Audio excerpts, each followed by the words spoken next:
72 గంటల్లోనే ఫోన్లోని అద్భుతమైన జ్యోతిష్య పరిష్కారం చూపిస్తారు. నమ్మండి, నమ్మకపోండి, ఇది నిజం. శ్మశాన కాళి రుద్ర చౌడీదేవి ఆరాధకులు నంబర్ 1 వశీకరణ స్పెషలిస్ట్.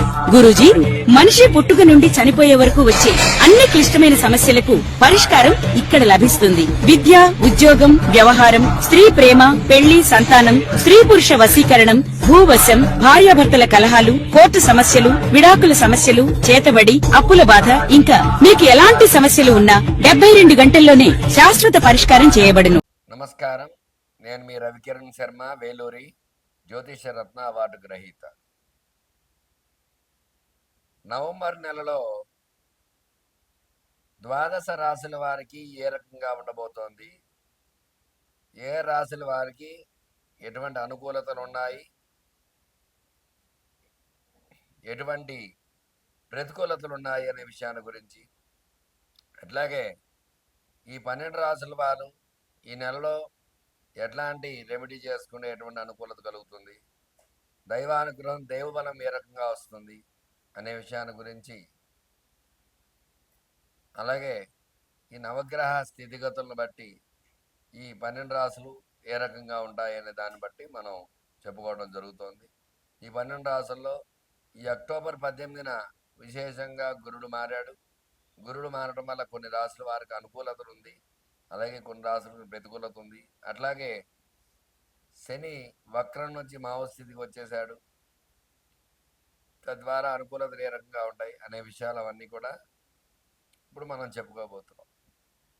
అట్లాగే నవగ్రహ అనుకూలత, ఈ నవగ్రహ స్థితిగతులు వాటి స్థానాన్ని బట్టే మానవుడి యొక్క జీవితం అనేది ఏర్పడుతుంది. కాబట్టి ఈ 12 రాశుల్లో ఈ నవగ్రహ స్థానాలు ఏ ఏ స్థానాల్లో ఉన్నాయి, ఏ ఏ రాశుల్లో ఉన్నాయి, ఉచ్చ నీచ సమస్థితులను బట్టి వాటి యొక్క గ్రహస్థితి ఏ రకంగా ఉండబోతోంది, గ్రహానుకూలత ఏ రకంగా ఉండబోతోంది, మరి ఎట్లాంటి ప్రతికూలతలు ఉన్నాయి, ఎట్లాంటి ప్రతికూలతలు, ఎలాంటి ఇబ్బందులు కలగబోతున్నాయి, దానికి ఏమి పరిహారం చేసుకోవాలి అనే విషయాన్ని గురించి మరికొద్దిసేపట్లో మీకు చెప్పబోతున్నాను.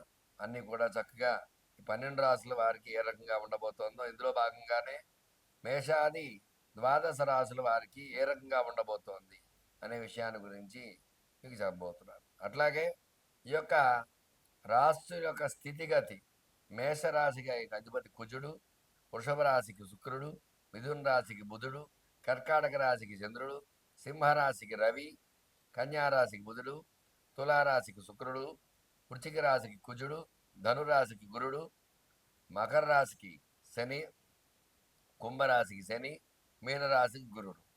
వీళ్ళు ఆ యొక్క గ్రహాలకు అధిపతులు. కాబట్టి ఈ గ్రహానుకూలత ఈ యొక్క అధిపతులను బట్టి, లగ్నాన్ని బట్టి, లగ్నాధిపతులను బట్టి ఏ ఏ రాశుల వారికి ఏ రకంగా ఉండబోతోంది అనేది క్షుణ్ణంగా పరిశీలించి మీకు చెప్పడం జరుగుతుంది. అందువల్ల ఈ యొక్క ద్వాదశ రాశుల వారికి నవంబర్ నెలలో ఏ రకంగా ఉండబోతోంది అనే విషయాన్ని చెప్పడం జరుగుతుంది. నమస్కారం. వృశ్చిక రాశి వారికి నవంబర్ నెలలో ఏ రకంగా ఉండబోతోంది, ఎలాంటి అనుకూలతలు ఉన్నాయి, ఎలాంటి ప్రతికూలతలు ఉన్నాయి అనే విషయాన్ని గురించి మీకు చెప్పడం జరుగుతుంది. ఈ రాశ్యాధిపతి కుజుడు అయినప్పటికీ కూడా కుజుడు ప్రతికూలంగా ఉండటం వల్ల మిశ్రమ ఫలితాలే వచ్చే అవకాశాలు ఉన్నాయి. అన్నింటి ఎందుకు కూడా సామాన్యంగానే ఉంటుంది. ఉద్యోగ ప్రయత్నం చేసే వారికి సామాన్యం అనుకున్న ఉద్యోగాలు రాకపోవటము, ఇబ్బందులు పడుతూ ఉంటారు. సామాన్యమైన ఉద్యోగాలు వస్తూ ఉంటాయి. ఉద్యోగ ప్రయత్నం చేసేవారికి ప్రతికూలతలు ఉన్నాయి. ఉద్యోగంలో ఉన్న వాళ్ళు ప్రమోషన్స్ రాకపోవడం, అట్లా ఇబ్బందులు వస్తూ ఉంటాయి. ఉద్యోగ ప్రయత్నాల్లో ఇబ్బందులు వస్తాయి, జాగ్రత్త వహించాలి. వివాహ ప్రయత్నం చేసేవారికి వివాహ అనుకూలతలు, ప్రథమార్థం బాగుంది, ద్వితీయార్థం ప్రతికూలతలు ఉన్నాయి. వివాహ ప్రయత్నం చేసేవారు ప్రథమార్థంలో వేసుకున్నట్లయితే ఖచ్చితంగా అనుకూలతలు ఉంటాయి. ద్వితీయార్థంలో అయితే దగ్గరగా వచ్చి ఆగిపోతూ ఉంటాయి సంబంధాలు. వివాహ ప్రయత్నం చేసేవారికి విద్యాపరంగా చూసుకున్నట్లయితే విద్యలో చిన్న చిన్న ఇబ్బందులు వస్తూ ఉంటాయి. చదువుకున్న పిల్లలు ప్రథమార్థం బాగుంటుంది, ద్వితీయార్థం ప్రతికూలంగా ఉంటుంది, డల్ అవుతూ ఉంటారు. ర్యాంకు స్టూడెంట్ కూడా కొంచెం ఇబ్బందులు పడుతూ ఉంటారు. తగు జాగ్రత్త వహిస్తూ ఉండాలి ఈ నెలలో విద్యార్థులు. అలాగే సంతాన ప్రయత్నం చేసేవారికి సంతానంగా ప్రతికూలత యోగాలు ఉన్నాయి. అనుకూలత కంటే కూడా ఈ నెలలో కూడా ప్రథమార్థం బాగుండి ప్రథమార్థంలో మంచి వార్తలు వినే అవకాశాలు ఉంటాయి. ద్వితీయార్థంలో కూడా ప్రతికూల వాతావరణం వల్ల అనుకున్నటువంటి శుభవార్త వెళ్ళలేకపోవడం, ఇట్లాంటి అవకాశాలు ఖచ్చితంగా ఉన్నాయి. అట్లాగే వ్యాపార పరంగా చూసుకున్నట్లయితే వ్యాపారంలో ప్రథమార్థం బాగుంది, ద్వితీయార్థం ప్రతికూలంగా ఉంది. ప్రథమార్థంలో లాభాలు ఆర్జిస్తారు, ద్వితీయార్థంలో సామాన్యంగా వెళ్తుంది కాబట్టి మొత్తం మీద చూసుకున్నట్లయితే నెల అంతా కూడా సామాన్యంగా ఉంటుంది వ్యాపారం. అనుకున్న రీతిలో లాభాలు అయితే ఆర్జించలేరు. వ్యాపార పరంగా ఇబ్బందులు అయితే ఖచ్చితంగా ఉన్నాయి. ఇట్లా వ్యవసాయ పరంగా చూసుకున్నట్లయితే ప్రథమార్థం అనుకూలంగా ఉంది, ద్వితీయార్థం ప్రతికూలంగా ఉంది. ద్వితీయార్థంలో అకాల వర్షాలు పట్టము, పంట చేతికి రాకపోవడం ఇట్లాంటి ఇబ్బందులు వస్తూ ఉంటాయి. వ్యవసాయదారులు తగు జాగ్రత్త వహించాలి. సినీ రంగంగా చూసుకున్నట్లయితే సినీ రంగం ప్రతికూలత ఉంది, అనుకూలత కంటే కూడా ప్రథమార్థం కంటే ద్వితీయార్థం అనుకూలంగా ఉంది. ఖచ్చితంగా అనుకూలత జాగ్రత్త వహించాలి. మొత్తం మీద చూసుకున్నట్లయితే ప్రథమార్థం కంటే ద్వితీయార్థం చాలా అనుకూలంగా ఉంది. అట్లాగే స్టాక్ మార్కెట్లో స్టాక్స్ పెట్టేవారికి స్టాక్ నిల్వలు అవి ఇబ్బంది పడుతుంటాయి. అనుకునేట్లో స్టాక్స్ రాకపోవటము, స్టాక్స్ పెరగకపోవటము, అట్లా స్టాక్ మార్కెట్లో పెట్టుబడి పెట్టిన వారు ఇబ్బందులు పడుతూ ఉంటారు. తగిన జాగ్రత్త వహించాలి. అట్లాగే ఈ యొక్క రియల్ ఎస్టేట్ పరంగా చూసుకున్నట్లయితే రియల్ ఎస్టేట్ ప్రతికూల యోగాలు ఉన్నాయి, అనుకూలత కంటే కూడా తగు జాగ్రత్త వహించాలి. రియల్ ఎస్టేట్ రంగం కూడా రియల్ ఎస్టేట్లో లాభాలు ఆర్జించలేకపోవడము, ఇబ్బందులు పడుతూ ఉంటారు. తగు జాగ్రత్త వహించాలి.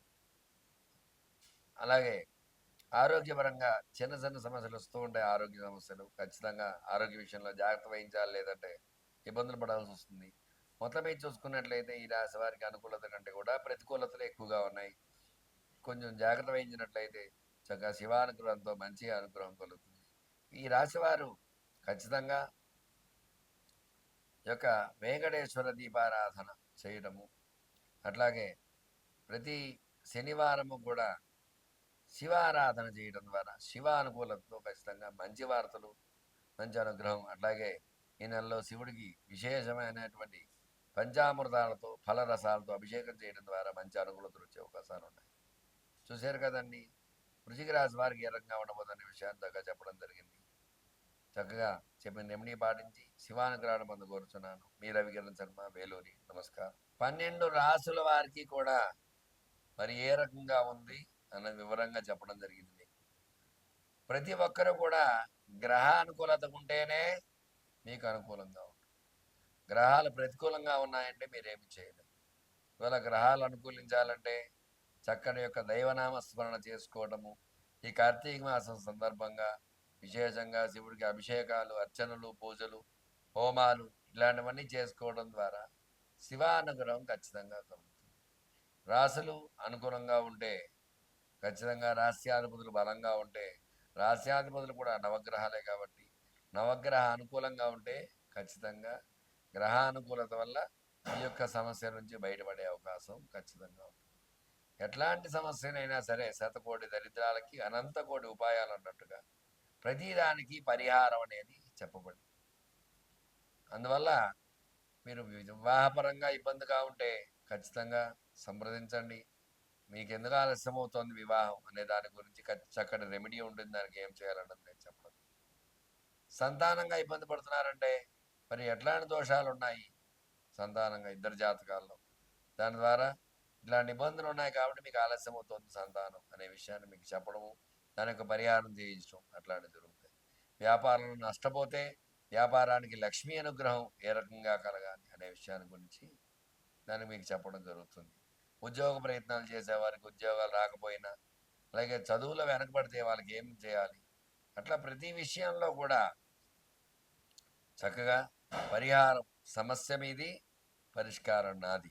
ఖచ్చితంగా మీకు రెమెడీ చెప్పడం జరుగుతుంది. మీకు అనుకూలంగా ఏ విషయంలో అయినా సరే జాతకం మీకు ప్రధానంగా చూసుకుని జాతకపరంగా మీకు ఎలాంటి ఇబ్బందులు ఉన్నా సరే, ఎటువంటి గ్రహ అనుకూలత లేదో గ్రహానికి పరిష్కారం చేసి పరిహారం చేసి తద్వారా గ్రహ దాన జప తర్పణ హోమ దాన భోజనాది కార్యక్రమాల ద్వారా గ్రహానుకూలత చేకూర్చి మీకు చక్కగా మీకు శుభాన్ని చేకూర్చడానికి నేను సిద్ధంగా ఉంటాను. మీకు ఎలాంటి సమస్యలు ఉన్నా సరే నా నెంబర్ స్క్రీన్పై రోల్ అవుతూ ఉంటుంది. మీ రవికిరణ్ శర్మ, వేలూరి, జ్యోతిష్ రత్న వారి గ్రహీత. నమస్కారం. నన్ను సంప్రదించండి.